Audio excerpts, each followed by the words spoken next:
Alrighty then, this is Aziwa. The story continues, and we're hanging out with Theo Nhlengethwa right here on Metro FM's TGE. Sorry, man, Theo. There was a lady here. In fact, she's still here at the SABC, called SAFM this time around. Killer. Yeah? Are you related? How do you know I was going to ask you about that? Because I picked it up. Oh, yeah? Yeah, she's my sister, man. I love her so much. Yeah. Oh, nice, nice. Tell me quickly, man, before we get to the work that you're doing right now and you being, I would say, quiet for quite a while because in my eyes, I hadn't seen you for a long time and you come out and boom, there's the music. But before, let's talk about Boom Shaka, man. What kind of time did you have with the group? Yo, I had an amazing time.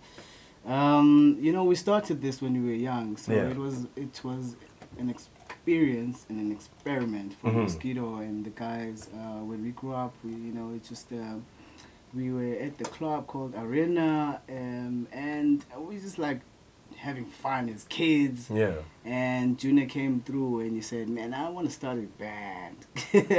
Wow. I want to start a band, and Mosquito was there as well, and we were just having fun, and before studio sessions were not like, it was just like freestyling more than anything, so we went to the studio and we were like, let's do It's About Time. Yeah.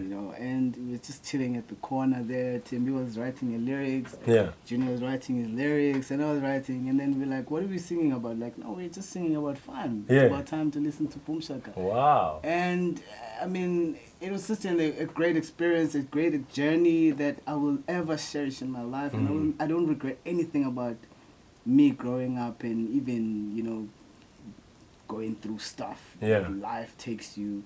But it was just a beautiful time that I will ever treasure in my life. And when the time came for you to face reality, let me talk now. I'm hoping not to make you cry, right? We're not on the TV show. But when the time came, though, for you to face reality, when we lost Lebo, like, what did it mean for you guys? Yo. Hey, because I can understand what it meant for us, the fans, the supporters. We were so heartbroken. Most of us cried and all that. But what did it mean for you guys? Because you were the ones that were spending a lot more time with her. Yeah, I remember I got a call. It was around 6 in the morning that day. That morning to say Lebo has passed on. And I was like, no, it can't be true.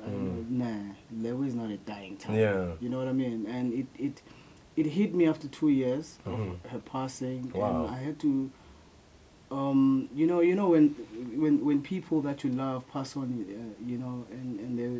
Lebo was a big part of my life. When she passed on, I was in denial for 2 years, and it hit me after 2 years that it's actually, she is gone, and I had to put my life together after that and figure out a way of moving on. You know what I mean? It was such a painful journey, and we talk about it with the guys, and I mean, it's been 10 years now. Wow, man. And it still feels like yesterday. She was a good friend, she was a good colleague, a very spiritual individual, amazing soul. Yeah. Now, moving on, you did. And you did your own thing. I mean, with that, with all the hardships that you went through, obviously with losing, a Lebo, and now having to stand on your own. Which wasn't an easy. Exactly my point. Very easy. Yeah, it wasn't an easy journey for me because I mean, I had to figure out who is there without Lebo, who is there without Boom Shaka, who is there without fans. Yeah. And it's a reality. Obviously, when you're sitting at home and everything is falling apart, we have to ask ourselves this question: who am I? Without all these things, without all the assets that I had, that I ended up losing as well, and friends that disappear. It was a very emotional journey that I had to pull through, and I had to pull through prayer. Because I was going to ask you, what helped you go through all those hardships, and most of all, help you stand up on your own 2 feet and help you sit right there in the chair and talk about the next project that you're getting into? More than anything, what helped me was the love that I have for my family. More than anything, I mean, I think I'm just that guy within my family, that was able to stand out. You know what I mean? Yeah. And I had to think of my mom. I had to think of my dad, my brothers.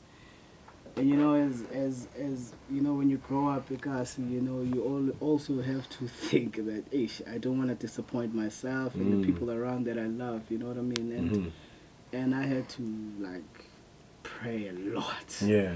I had to find myself again, and I prayed so much that, you know, God, you know, I am falling apart. You know, there are verses in the Bible that, you know, I always go and refer to. Like, I remember I was at my lowest, and I called Vasitana Kumalo, and I said to her, my sister, I am falling apart. And she's like, no, don't worry, I know you will come out victorious. And there's a verse that she sent me, that's Jeremiah 29 verse 11. For I know the plans I have for you, to prosper and not to harm you. And then that verse, I had to tattoo it. Oh, hey, there it is right there. Yep. There it is right there. Yep. The camera on that arm, please. There you go. So this is what you see every day. Of course, As it a reminds me. reminder, Yeah, it reminds me how strong I am. It reminds me how great God is in my life. You know, the friends that I have, my family. You know, because you know, let me tell you, Amon. You know, if anything in the world, you know, if you are everything is falling apart and you're losing everything, within that journey that you're going through, the most important thing ever is not to lose yourself through that journey. You can lose everything, but don't lose who you are and lose yourself. Remember who you are all the time. Remember who you are, because the person that you are is going to make, you know, I always tell people that, you know, I am the strongest person that I've ever met. Yeah, yeah. You know what I mean? Through all the obstacles and everything that I went through in my life, I've managed to come through, and I'm so happy at the moment. I'm at peace, you know, because of the love I have for God. Man, oh man, oh man. We're hanging out with Theo Nhlengethwa right here in studio on Metro FM on TGE. We'll invite you to call him in a couple of seconds' time, man. 1089-110-3377. But before we do that, we need to talk about his work and his project that's on the way. He'll tell us all about it. That's a DJ Double D with the Les, and it's called Yeah.